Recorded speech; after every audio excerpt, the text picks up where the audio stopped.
La journée a sa raison d'être.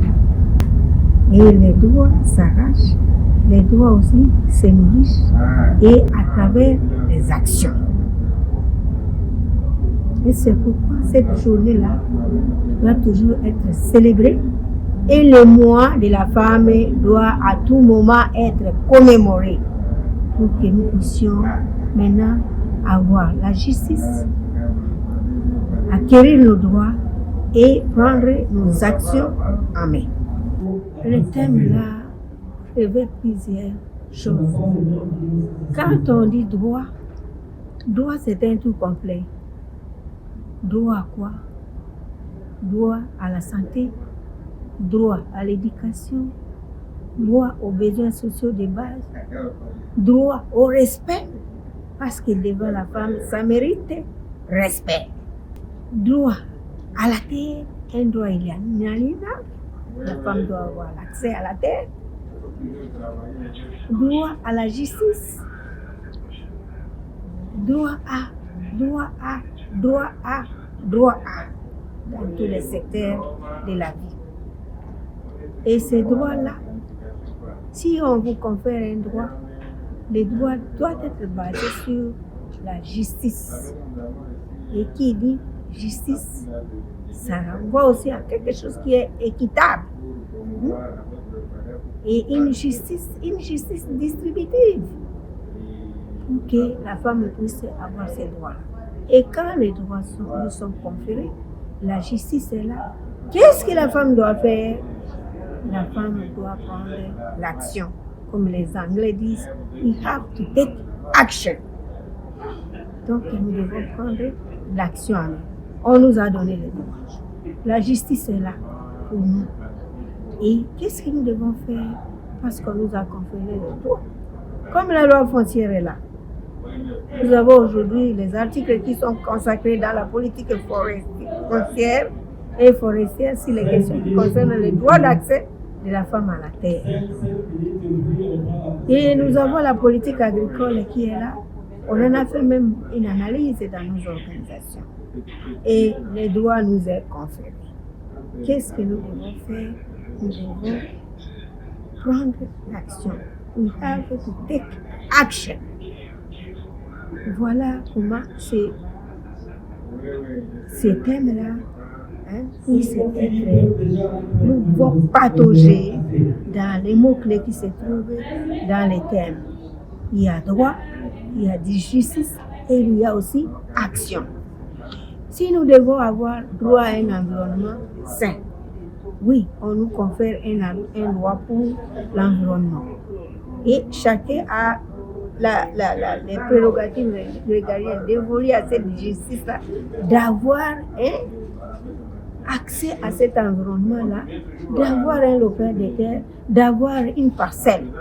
Mais j'ai une parcelle en ville, parce que les droits me sont conférés par la loi foncière.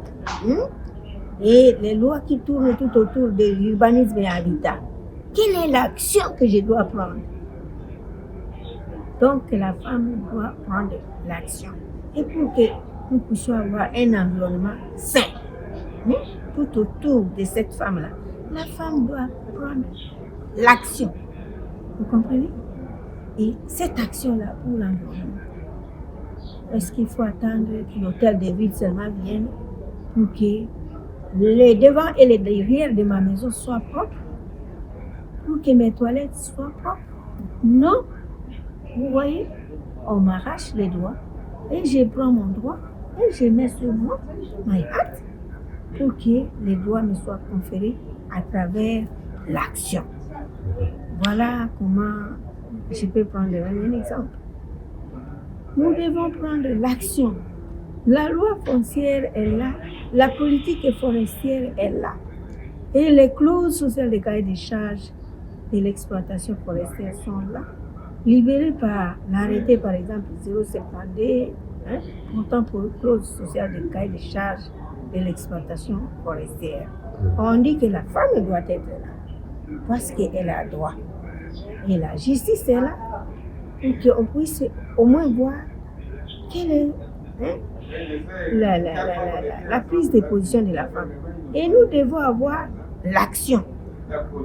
Sur cette exploitation-là forestière, quels sont les dividendes que nous pouvons tirer de ça en tant qu'éco de bénéfices pour la femme? Et s'il n'y en a pas, nous devons maintenant arracher ces doigts-là et prendre l'action en main. La justice, ce n'est pas un plan que les hommes, les libéraux vont préparer et que nous, les femmes, nous viendrons qu'avec des réclamations en termes d'un petit glouton pour pouvoir manger. Non, ça s'arrache. Voilà au moins comment nous pouvons partir. Et par exemple, si nous voyons ici derrière, ce sont les économies forestières portées par les femmes. Vous voyez ici les produits de tissage. Je suis aérie par exemple quand je vois les femmes qui quittent les villages ou les hommes et puis ils partent en ville pour aller acheter les chaises en plastique. Et pourtant, vous voyez cet art. Vous voyez les produits de tissage. Ça, ce sont des économies forestières portées par les communautés locales et peuples autochtones. Mais qu'est-ce qu'il y a aujourd'hui? Les économies sont entre les mains des expatriés. Vous voyez? Toutes ces femmes-là qui sont en train de voguer à travers le monde essayent de se battre pour mettre quelque chose. Je n'ai pas l'habitude de cacher mes intentions. Vous voyez aujourd'hui les économies au niveau de nos centres et même dans les villages et les centres extra-coutumiers sont portés par les étrangers. Qu'est-ce qu'on peut faire? Mais les droits là de détaillants, c'est révolu aux Congolais et surtout à la femme congolaise.